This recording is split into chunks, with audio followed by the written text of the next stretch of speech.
के जय हो। भक्त और भगवान के जय हो। आइए कलेन आराध्य के चौड़ों में और उसके बाद जवाबी प्रश्न सिर्फ एक लाइन में कि सारा जगवा पूजे अरे राम जी के प्यारे हनुमान, सारा जगवा पूजे राम जी के प्यारे हनुमान, सारा जगवा पूजे राम जी के प्यारे हनुमान, सारा जगवा पूजे।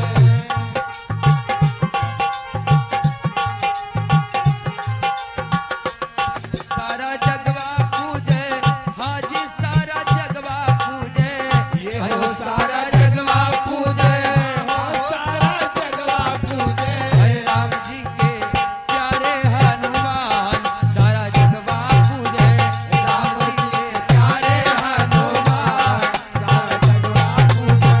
राम जी के प्यारे हनुमान, सारा जगवा पूजे। सीता खावरिया लाए सागर में पुल बंधवाए, सीता खावरिया लाए सागर में पुल बंधवाए। सीता खावरिया लाए सागर में पुल बंधवाए। सीता खावरिया लाए सागर में पुल बंधवाए। रक्षसन का तोड़े नी गुमान, सारा जगवा पूजे रक्षसन का तोड़े नी गुमान, सारा जगवा पूजे। रक्षसन का तोड़े ना गुमान, सारा जगवा पूजे।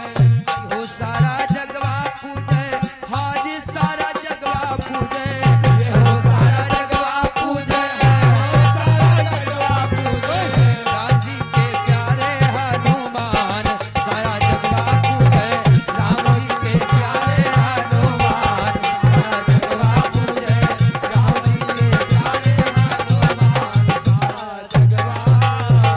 साचे दरबार की जय हो। और भगवान की जय हो। सरस्वती मैया की जय हो। सहयोगी भैया की जय हो। प्रेम से बोले बड़े बाबा की जय हो। वाह भाई वाह।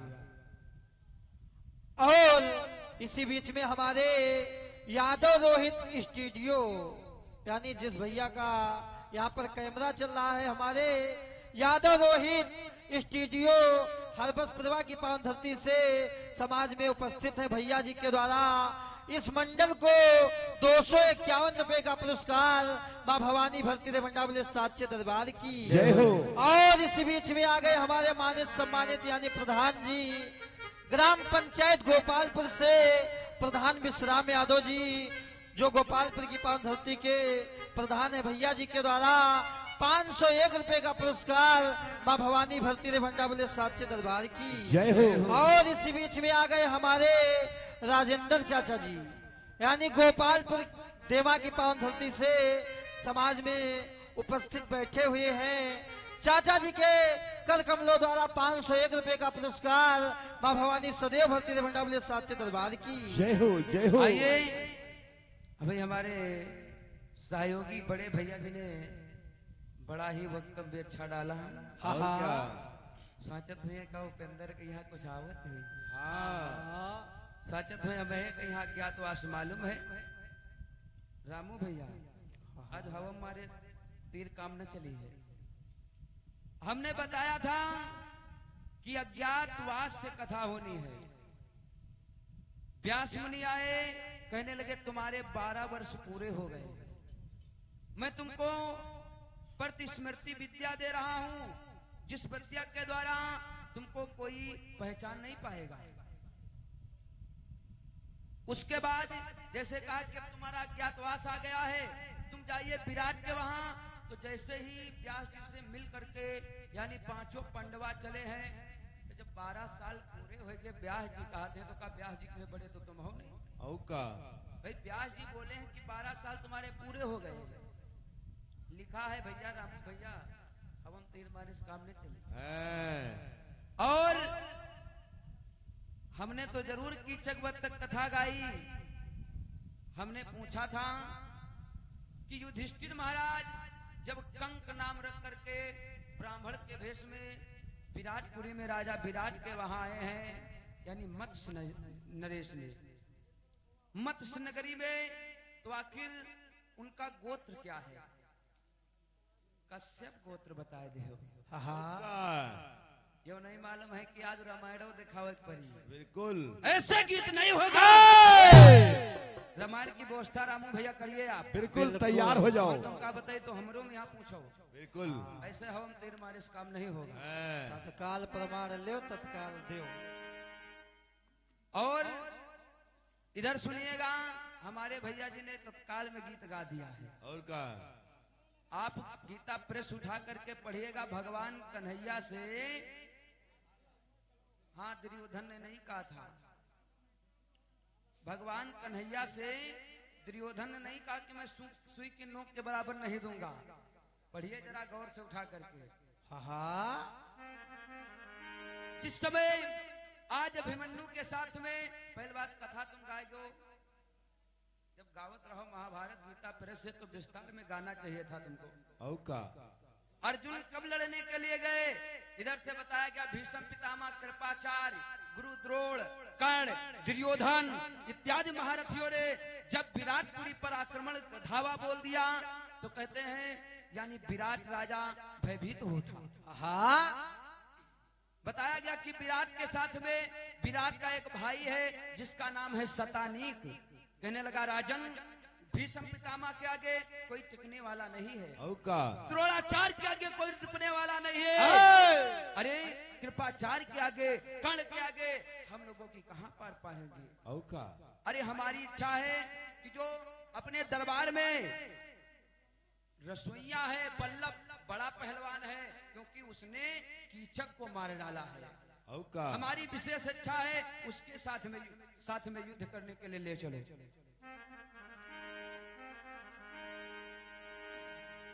अरे चोर तुम का करी हो रामा, ओ चोर तुम का करी हो रामा, अपने माँ भयो तंग जंग तुम पालरी हो रामा। अरे अपने माँ होई गयो तंग जंग तुम पालरी हो रामा, अपने माँ होई गयो तंग जंग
रामायण को गौर से पढ़िए रामू भैया। नहीं पढ़ी कहा। इधर जब पांचों पांडवा विराट के यहाँ बताया गया है कि जिस समय विवाह किया है उत्तरा का, इनके बेटे का नाम है उत्तर।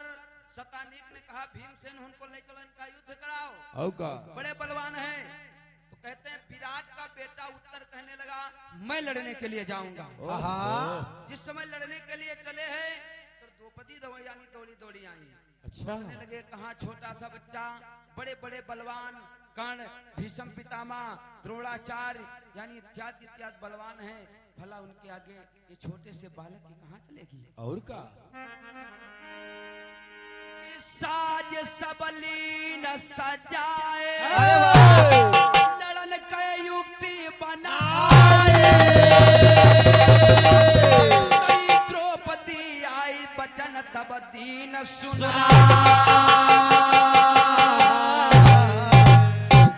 वैसे तो बताया गया है कि लड़ाई खातिर बादिन सब गए हैं। हाँ अरे दीना युक्ति बताई मरम सब दिहो समो। ब्रहन्नला यानी जिनका नाम अर्जुन है, जो ब्रहन्नला के रूप में आए हैं। अरे नर्तक सिखावे अपना सारथी लियो बनाए। हे उत्तर, तुम ब्रहन्नला यानी अर्जुन को अपना सारथी बना लो। हाँ यानी अर्जुन जो है ना उनका सारथी बना, यानी ब्रहन्नला वहां पर बताया, भी अर्जुन का परिचय नहीं करवाया। और का अरे तुरंत अर्जुन सारथी बनी गई। अर्जुन सारथ बन गई, अर्जुन सारथ बन गई। अरे बाग तोहरी लिहे जाए, अरे रथ पर लिहो बैठा। आई जोर तुम काटई हो रामा, काटई हो आई जोर तुम काटई हो रामा।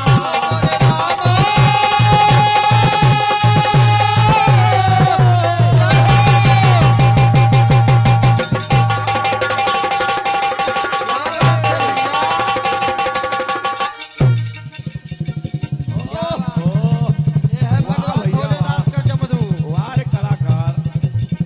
ये ऑक्सफोर्ड की पढ़ाई है भैया। ओहो भैया, कोई जोड़ नहीं। शाबाश। ओहो ये है तेरा गोपालपुर की शान। गुपक गुपक गुपक गुपक। ए कि तुम कालड़ी हो रामा। जंग तुम कालड़ी हो रामा। अरे जंग होई गयो भोर, जंग तुम कालड़ी हो रामा। जंग होई गयो भोर, तुम। जिस समय उत्तर अर्जुन को यानी ब्रहन्नला को सारथी बना करके गया है, कौरव सेना को देख करके भयभीत हो गया। ओहो रामू भैया यूं न समझे लगे हम तुम का कहते जोड़ते यानी जंग तुम का लड़ी हो। यानी आज वो उत्तर कुमार विराट का बेटा डर गया, तब अर्जुन ने कहा तुम नहीं लड़ सकते हो। औ का कांपने लगा, कहने लगा हमारे बस की बात नहीं है। अर्जुन ने कहा अब तुम सारथी बनो, हाँ मैं धनुष्बाण से लड़ूंगा, ए लेकिन नाम तुम्हारे होई। लौटा फिर हम सारथी बन जाओ। बिल्कुल।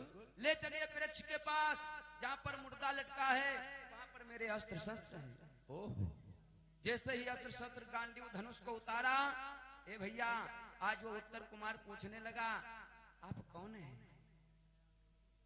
तो कहने लगे किसी से बताना नहीं, मैं अर्जुन हूँ। तब परिचय कराए नहीं भैया, ऐसा नहीं फेंके लगो। और का और जो रसोइये का काम करते हैं वही भीषम है, यानी भीमसेन है, यानी भीम। और का अब वाले साले में यहाँ तनी गड़बड़ी निखर जाए तो जो न समझे लगो, क्योंकि सबसे त्रुटि होते। वैसे हम महाभारत को काफी दिन से पढ़े नहीं, आगे की बहुत पढ़े रहा, लेकिन इधर पढ़े वाले में समस्या आगे रहे, लेकिन याद है मेमोरी में टाइप है पहले का। इधर बताया गया है, सबका परिचय कराया। जो सार पांचों का खेल खिलाते हैं वो युधिष्ठिर हैं, नकुल सहदेव जो गाय घोड़ों की रखवाली करते हैं, एक का नाम ग्रंथिक और तंतिपाल जिसका बताए थे वो नकुल सहदेव है।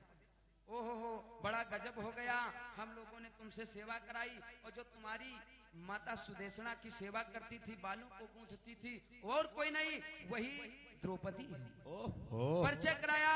आज अर्जुन ने गांडीव धनुष को उठा लिया। ए भैया आज छक्के छुड़ा दिए कौरवों के। ओहो दुर्योधन, भीषम, कृपाचार्य, यानी जितने थे कर्ण, जैसे वार किया कर्ण धराशायी हुआ। ये भैया कर्ण भी भयभीत हो गया। और का आज कौरव सेना परास्त हो गई, वापस आ गई। कहते हैं इनकी 60,000 गौवन का यहाँ हरण करे कौरव आए रहे। ओहो पहले गैया जो है बड़ी कीमती रहे, ऐसे नहीं चढ़ाई कराई नहीं, यानी गैया छीनने के लिए आए थे। हैं आजकल नहीं, गैया की कीमत नहीं, पहले गाय से बहुत कुछ पैदा होता था। और का हारी गए जब कौरव, ओए! सेना वापस हस्तिनापुर मनमा करई बिचारी, गांडीव धनुष कौन चला।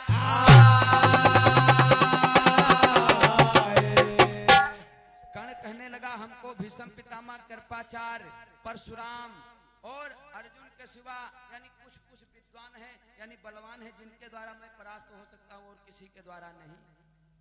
दुर्योधन कहला तो फिर यो कांड़ा ही कहला यानी अर्जुन ही है। और क्या पहचान हो गई। इधर बताया गया पांचों पांडवा यानी विराट नगरी के पास में एक उपप्लव नाम का नगर है। अच्छा उपप्लव में निवास करने लगे और द्रुपद आए। वहां पर जब विवाह हुआ है उत्तरा के साथ में अभिमन्यु का, तो देश देश के वहां पर भीड़ भाड़ हुई, तो यहाँ पर द्रुपद नरेश भी आए यानी तमाम से वहां पर इनके जो जो खास आदमी थे आए थे निमंत्रण में। और क्या द्रुपद आए, कहने लगे मंत्रणा करिए और चढ़ाई कर दीजिए या युद्ध करिए, दुर्योधन मानने वाला नहीं है। तो सब कहा लग पहले समझौता के लिए कोई दूत भेजो, कौरव क्या चाहते हैं। और क्या इधर बताया गया है कि इधर एक दूत भेजा गया और इधर रामायण बता रही कि पहले उधर संजय कुमार एक दूत आए रहे, एक दूत उधर से भी आया था। जब ब्याह होगा तो विदुर जी कहा लगा समझौता के लो मिल गई कि नहीं, आधा राज आप दे दीजिए, लेकिन मंत्रणा पूरी नहीं हुई।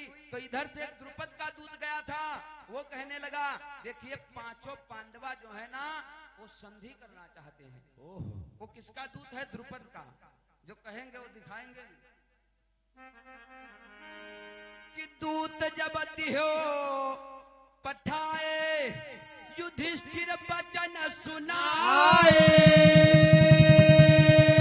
ये दूत कौरवपुरी में जाना और पूछ लेना धृष्टराज कैसे हैं, दुर्योधन कैसा है, यानी वहां के जितने कृपाचार्य कैसे हैं, गुरु द्रोण कैसे हैं, कृपाचार्य कैसे, पहले उनका हाल चाल लेना, उसके बाद इस बात को वहां पर रखना।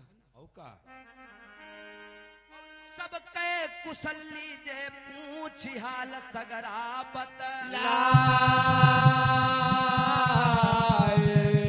कहने लगे जाइए और सबका हाल चाल लीजिए, आखिर वो लोग चाहते क्या है। अगर वो संधि करें, लड़ाई टल जाए तो बहुत अच्छी चीज है, लड़ाई ना हो तो उसमें विनाश का कारण है। सही है, अगर लड़ाई टल जाए तो अच्छी बात है। और आज वो दूत गया, सबको प्रणाम किया, सुंदर शासन लगाए, बिठलाए, दूत का सम्मान किया। भीष्म पितामह ने भी सबका हालचाल पूछा, कौरव वो पांडव लोग कैसे हैं, अर्जुन कैसा है, ओ हो तो बड़ा बलवान है, अकेले कौरव यानी कर्ण को भी परास्त कर दिया। ये भैया जब हाल चाल हुआ तो उस दूत ने कहा देखिए वो संधि करना चाहते हैं, अपना इंद्रप्रस्थ मांग रहे हैं और कुछ नहीं मांग रहे हैं, वही अपना इंद्रप्रस्थ मांग रहे हैं। ये भैया इतने में कर्ण बोल पड़ा इंद्रप्रस्थ कैसे दे दिया जाएगा। दुर्योधन कहने लगा इंद्रप्रस्थ नहीं देंगे। तब उसने कहा एक और बात हमसे कही है, 5 गांव दे दीजिए। 5 गांव, उनके नाम क्या है रामू भैया? अभिस्थल, बिकुस्थल, मकांदी और वर्णाव्रत। रिकॉर्डिंग चल रही है, झूठ में फिर से देख ले हो। और 5वां कोई भी गांव दे दीजिएगा। इतना आज वो जब दूत कहता है तो 5 पांडव यानी जब ये बात कहे थे दूत से तो आज दुर्योधन क्रोधित हो गया। अरे मैं 5 गांव की बात कर रहे हो, मैं के नोक के बराबर नहीं दूंगा। कन्हैया जी से यह बात नहीं हुई है। इतनी बात जब कहता है तो देखिए बहुत परेशान हो गए, तो वहां पर शोरगुल होने लगा। अच्छा, इधर बताया गया गीध और गिद्ध, गीदड़, कौवा ये सब चिल्लाने लगे। अरे अपसगुन होती आदि हस्तिनापुर में और गंधारी गई आए। गंधारी दौड़ी दौड़ी आई, कौवा काव काव करने लगे, गिद्ध पे बोलने लगे, गीदड़ यानी म्याऊ म्याऊ हुआ करने लगा। ये सब अपसगुन के सूचक है। धृतराष्ट्र की पत्नी गंधारी दौड़ी दौड़ी आई, ये बेटा बड़ा गड़बड़ है, मैंने कहा था इसको पहले जब जन्म लिया था तो विदुर ने कहा था इसका त्याग कर दो, लेकिन तुमने त्याग किया। कहते हैं ना कि एक व्यक्ति की अगर कुल में कोई दिक्कत हो तो एक व्यक्ति का त्याग कर दो। अगर गांव में कोई प्रॉब्लम है तो एक कुल का त्याग कर दीजिए। अगर देश की रक्षा होने वाली हो, एक घर के त्याग करने पर एक गांव के, तो एक गांव का त्याग कर देना चाहिए। और अगर देश को भी छोड़ना पड़ जाए, अगर आत्म रक्षा की बात पड़ जाए तो देश को भी छोड़ देना चाहिए। आज गंधारी कहने लगी इस दुष्ट की बात न मानो, तो आज धृतराष्ट्र संजय को भेजता है और कहता है जाओ पांडवों की सकुशल लेकर के आओ, उनकी क्या मर्तबा है हमका तो नहीं बतवाओ। तो संजय का जीवती न पठाए। दूत लौट गया, संजय कुमार गए। अब उसमें लिखा उन्होंने हाल चाल सब बताए।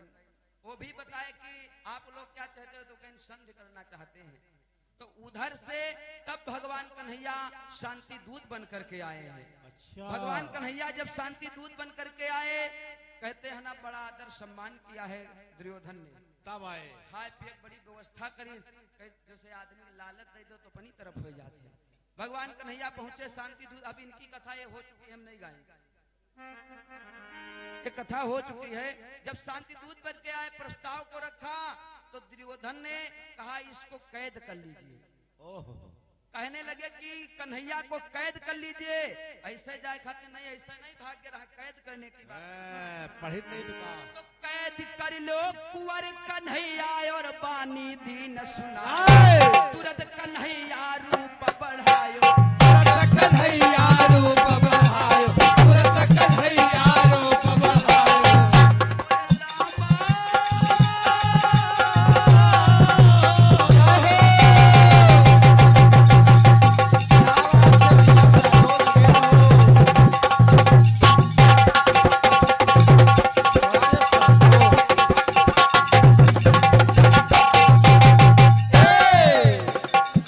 तुरंत कन्हैया रूप बनायो, तुरंत कन्हैया रूप बढ़ायो।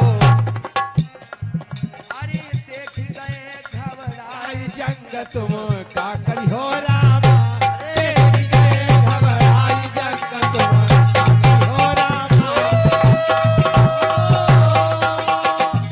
जंग तुम का करियो रामा, जंग तुम का करियो रामा।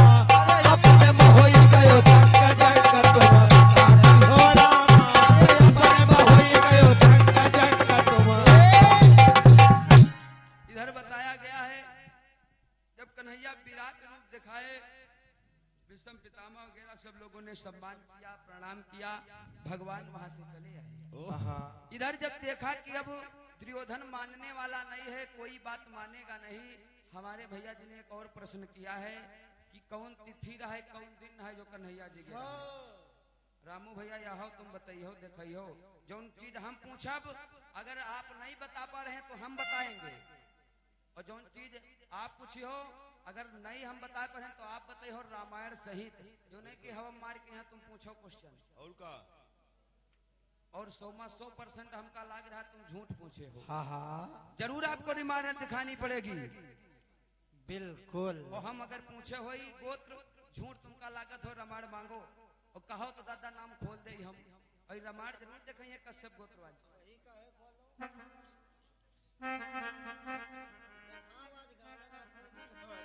आइए है नहीं, जो चीज भैया पूछे तो इनको, जो चीज हम पूछब और क्या इधर जनता बताया गया है।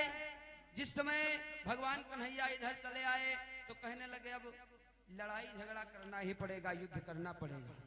बताते हैं इधर दुर्योधन जो है जब भगवान कन्हैया द्वारिका में थे, अब कहने लगे अब युद्ध की तुमको तैयारी करना चाहिए, सेना बुलवाओ, अपने अपने खास लोगों को निमंत्रण यानी पत्र भेजिए, वो सब सेना लेकर के आवे। कहते हैं भगवान कन्हैया द्वारिका में थे, उस समय दुर्योधन गया तो सर की तरफ बैठ गया मदद करने के लिए, मांगने के लिए, और अर्जुन जब गए हैं तो पांव की तरफ बैठे हैं। अर्जुन से थे भगवान कन्हैया जगे तो पहले दृष्टि अर्जुन की ओर पड़ी, लेकिन दुर्योधन पहले गया था तो कन्हैया ने कहा पहले तुम मांग लीजिए। तो भगवान कन्हैया से यही दुर्योधन मांगता है। कन्हैया ने कहा मैं अस्त्र शस्त्र नहीं धारण करूंगा, मैं सिर्फ सारथी बन सकता हूँ, और मेरी सेना ले लीजिए जिस सेना का नाम है नारायणी। तो दुर्योधन आज सेना ले लेता है और इधर अर्जुन भगवान कन्हैया को सारथी बनाने के लिए मांग लेते हैं। तो देखिए सेना बटुर रही है, तो सब देश देश की सेना लिहो बुलवाए, सब एकत्रित हो जाए। कहते हैं सल्ली एक कछोड़ी सेना लेकर के आ रहा था, यानी जो मामा है पांडवों का। दुर्योधन शकुनी के कहने पर कहा उनकी खूब सेवा करो, सत्कार करो, डेरा बनवाओ और उनका अपनी तरफ मिला लो। वो खुश हो गए देख करके सुंदर सी व्यवस्था। तो पता लगा तो कहा कि ये तो दुर्योधन की व्यवस्था है। तो जब उनके वहां प्रण दिया, ये दुर्योधन मैं तुम्हारी सेवा से प्रसन्न हूँ, वरदान मांगो, कहे तो हमारी तरफ से युद्ध करो। औ का शल्य जब गए पांडवों के पास में तो कहने लगे देखो हम उनका वचन दयान तुम्हारी तरफ से नहीं लड़ेंगे। कहते हैं यानी धृष्टकेतु ये भी आया था, ये शिशुपाल का लड़का है, एक अछौड़ी सेना लेकर के यानी पांडवों की तरफ से युद्ध किया है। पिताजी का जरूर मारिन है भगवान कन्हैया, लेकिन पांडवों की तरफ से लड़ा। भाई मामा हो के उधर से लड़ी है। की तान एक भूप एक छोड़ी सेना लई कहते हैं दूर दूर की देशाएं यानी सेनाएं लेकर के आए। कुल मिलाकर के 11 अक्षौहिणी सेना कौरवों की तरफ एकत्रित हो गई और 7 अक्षौहिणी सेना पांडवों की तरफ। 7 अक्षौहिणी सेना पांडवों की तरफ है और 11 अक्षौहिणी सेना कौरवों की तरफ है। और 11 अक्षौहिणी सेना कांडव पांडव यानी कौरव पाए के मनमा खुशी हुई जाए। 7 अक्षौहिणी सेना पांडव 7 अक्षौहिणी सेना पांडव 7 अक्षौहिणी सेना पांडव। अरे रही रामायण बताए, अरे रहा है ग्रंथ बताई, जंग तुम कालरी हो राम। अरे रहा है जंग बताई, जंग तुम कालरी हो राम। मोरे राम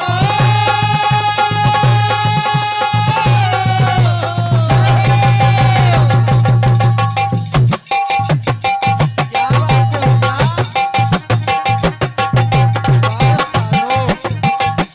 ये है देवा गोपाल का किस्सा।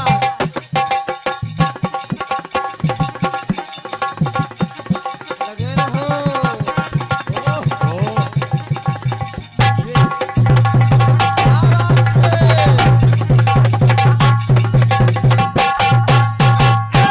जंग तुम कालरी हो रामा हो जंग तुम कालरी हो रामा। अरे अपन में होई गयो जंग जंग तुम कालरी हो रामा। अरे अपन में होई गयो जंग जंग पांडवों की तरफ से भीमसेन यानी सेनापति, धृष्टद्युम्न जो है यानी धृष्टद्युम्न जो द्रौपदी के यहाँ यज्ञ से प्रकट हुआ था वो प्रधान सेनापति बना है। एक अछौड़ी सेना के सेनापति हैं यानी भीम जी। एक अछौड़ी सेना का सेनापति है सात्विक। एक अछौड़ी सेना के सेनापति यानी पांडवों में जितने लोग थे सब एक अछौड़ी सेना लगाए हैं। अब इधर दुर्योधन की तरफ 11 अछौड़ी सेना है। द्रोणाचार्य है, कृपाचार्य है, अश्वत्थामा है यानी कृतवर्मा है, ये सब कौरवों की तरफ है। हेलो का और इसी बीच में आ गए हमारे हंसराज बड़े भैया। इसी ग्राम शिवपुरी के निवासी है। भैया जी के द्वारा 101 रुपए का पुरस्कार माँ शेरा वाली भक्ति भंडा बोले साचे दरबार की जय हो। और हमारे रामजान बड़े भैया इसी ग्राम शिवपुरी के पान धरती के रहने वाले हैं। भैया जी के द्वारा 101 रुपए का पुरस्कार बजरंग बली बाबा भक्ति भंडा बोले साचे दरबार की जय हो। बताया गया सेना इकट्ठा हो गई, सब अपने कुटुंब परिवार को पांडवों ने बुलवा लिया। कौरवों ने भी अपने साथी संघाती कुटुंब परिवार यानी दुर्योधन का एक लड़का रहा है, लक्ष्मण वो भी इत्यादि मतलब जो कुछ थे, शकुनी का लड़के का नाम है उलूक वो भी आ गया। यानी सब अपनी अपनी सेवा में भर्ती हो गए सेना में। इधर दोनों तरफ सेनाएं यानी इकट्ठी हो गई हैं। तो देखिए भीष्म पितामह यानी कौरवों की तरफ के मेन यानी प्रधान सेनापति है। भीष्म पितामह ने यानी कुछ नियम भी बना दिया कि रथ वाले से रथ वाला लड़ी, घोड़ा वाले से घोड़ा वाला लड़ी, हाथी वाले से हाथी वाला लड़ी, पैदल वाले से पैदल वाला लड़ी। अगर कोई अस्त्र शस्त्र लेकर के आ रहा है या कोई निहत्था हो गया है उस पर कोई अस्त्र शस्त्र प्रहार नहीं करेगा।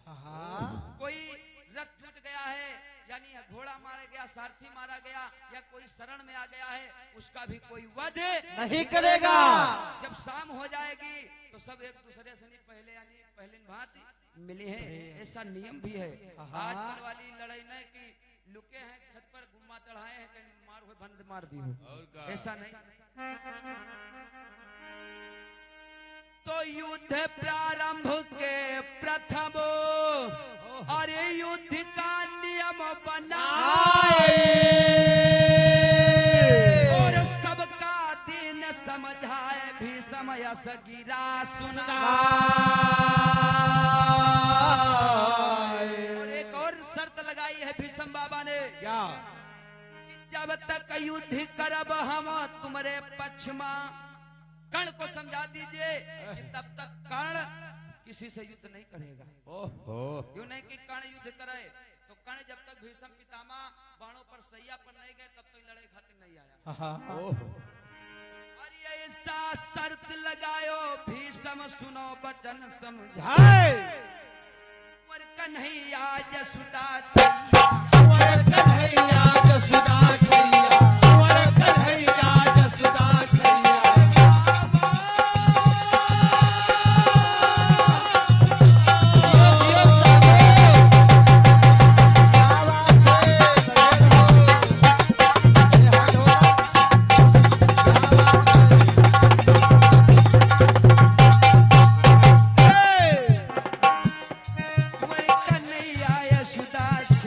कुंवर कन्हैया जसुदा छैया। कन्हैया ने कहा ठीक है मैं सारथी बनूंगा।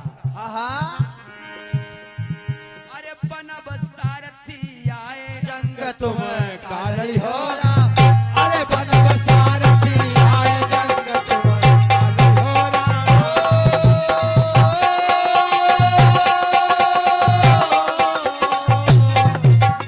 अरे जंग तुम कालड़ी हो रामा, हो जंग तुम कालड़ी हो राम, अपने मोहि गयो जंग, जंग तुम कालड़ी हो राम।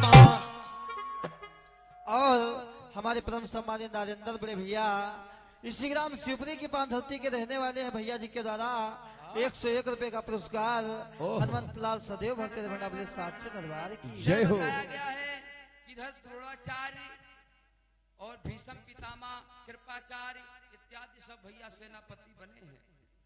भीष्म बाबा ने बताया गया कि व्यूह की रचना कर दिया।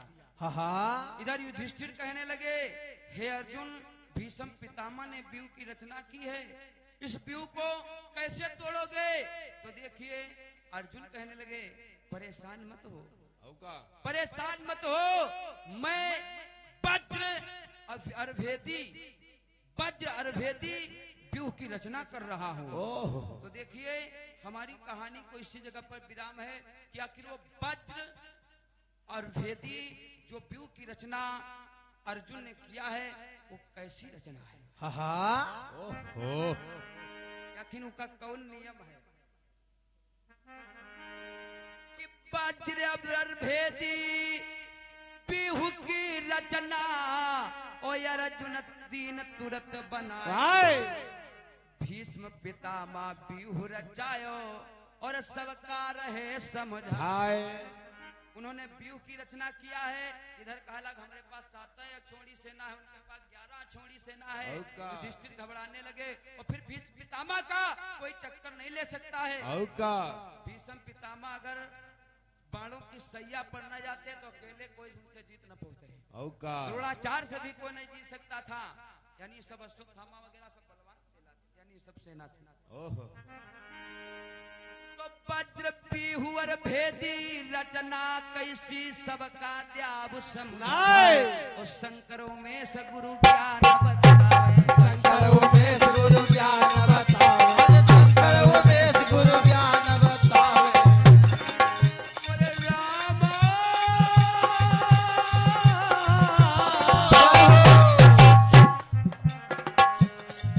हरे रहे वो पिंदर गाई जंग तुम कालड़ी हो राम, अरे रहे उपेंद्र गाई जंग तुम कालड़ी हो राम, रहे उपेंद्र गाई जंग तुम कालड़ी हो। ये लिखा है कि वज्र व्यूह अर्भेदी जो रचना किया है अर्जुन ने उनका नियम का है। कैसी रचना है? 3 मिनट शेष है।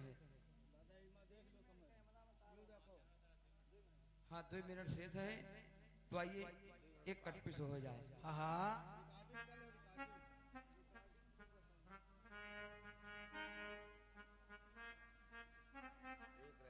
झारस जब पाल सैया जी जय हो, क्या बात है। जब पाल सैया जी बगल से निकाल सैया जी उड़ावत रुमाल सैया जी तरकारी गैया डोले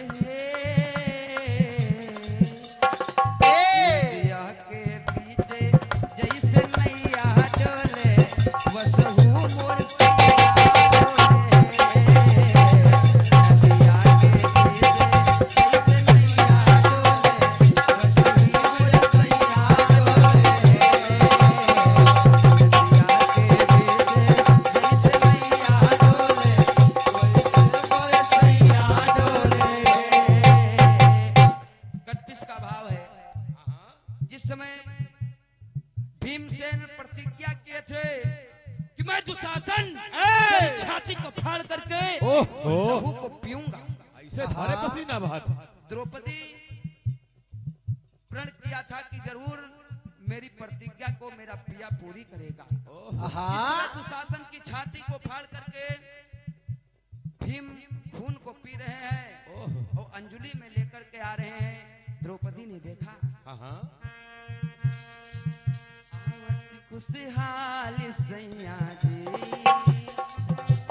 जय हो, आवत खुशहाल सैया जी करी के मलाल सैया जी खूनवा निकाल सैया जी। एक बार इनके कहने पर यानी पुष्प लाए थे, कमल यानी कमल के फूल लेने के लिए भीम गए थे कि सरोवर से तैया तब सून लाए, यानी सरोवर से एक बार प्रसून लाए। सरोवर से सैया तब प्रसून लाए वैसे आज खून लाए। सरोवर से सैया तब प्रसून लाए वैसे आज खून लाए। सरोवर से सैया तब प्रसून लाए वैसे आज खून लाए। साचे दरबार की जय हो। भगवान भगवान की जय हो। सरस्वती मैया की जय हो। सहयोगी बड़े भैया की जय हो।